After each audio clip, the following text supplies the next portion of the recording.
నేను మీ శేషగిరి సృష్టి astrology and వాస్తు సిద్ధాంతి ఫ్రమ్ సికింద్రాబాద్. నేను ఈరోజు మీకు సెప్టెంబర్ మీనరాశి మాసఫలాలు చెప్పబోతున్నాను. ఎలా ఉన్నారు మీనరాశి జాతకులారా? ఎలా ఉన్నారు? ఈ మాసం నేను మీకు కొన్ని ఆసక్తికరమైన విషయాలు చెప్పబోతున్నాను. అంతకంటే ముందుగా దేశ విదేశాల్లో ఉన్న నా మీనరాశి మిత్రులు, బంధువులు, నా సబ్స్క్రైబర్స్ అందరూ ఒకసారి మళ్ళీ సబ్స్క్రైబ్ చేసుకొని నన్ను ఎంకరేజ్ చేయండి. ఇక విషయానికి వస్తే మీనరాశి వారు ఎలా ఉన్నారంటే, నీరసంగా మీకు తెలియదు ఏముందండి, మళ్ళీ ఏళ్ళనాటి శని ప్రభావం ఉంది కదా అని నీరసంగా జవాబు ఇవ్వకండి. మీకు మంచి రోజులు వస్తాయి. మంచి రోజు రావాలని నా ఒక ఆకాంక్ష. భగవంతుని మిమ్మల్ని సదా ఉత్సాహంగా, ఉల్లాసంగా, ఆరోగ్యంగా, ఆర్థికంగా ఉంచాలని కోరుకుంటూనే నేను మీకు మొదలు పెడుతున్నాను. వీరికి గురుబలం ఎక్కువగా ఉంది.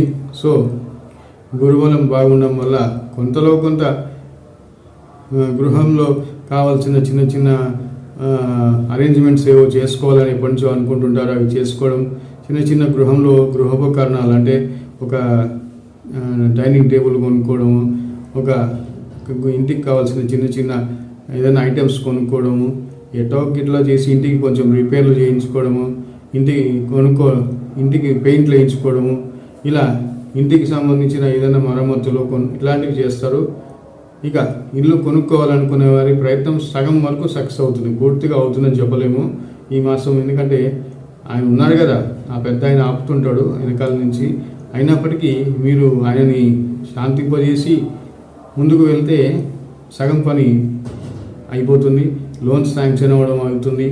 కన్స్ట్రక్షన్ మొదలుపెట్టే అవకాశాలు చాలా దగ్గరగా వస్తాయి. ఇల్లు కొనుక్కోవడం కూడా, ఒకవేళ ఇల్లు కొనుక్కోవాలని ఆకాంక్షిస్తుంటే ఎప్పటి నుంచో అది కూడా నెరవేరుతుంది. వివాహాది ప్రయత్నాలు కూడా కొంతవరకు సఫలత చెందుతాయి. ఎందుకంటే శుక్రుడు అనుకూలంగా ఉన్నాడు. వీరికి కొంత శుక్రబలం ఉండడం వల్ల అనుకున్నది సాధిస్తారు. అయితే కుజుడు ఈ మాసం ప్రథమార్థం వరకు సప్తమంలో సంచరించే కుజుడు వల్ల కొంత అష్టమంలో సప్తమంలో సంచరిస్తాడు. అనుకోని అనారోగ్యాలు, జాయింట్ పెయిన్స్, ఇలాంటివి రక్తకు సంబంధించిన దోషాలు, ఇలా బీపీ పెరగడం, ఇలాంటివి జరిగే అవకాశాలు ఉంటాయి. వీరిని వాహనాలు నడపడంలో శ్రద్ధ వహించండి. కొంత ఆందోళన కలిగించకండి. కొన్ని ఆకస్మిక సంఘటనలు కూడా అనుకొని జరిగే యాక్సిడెంట్స్ కానీ ఇటువంటివి జరిగే ఉంటాయి.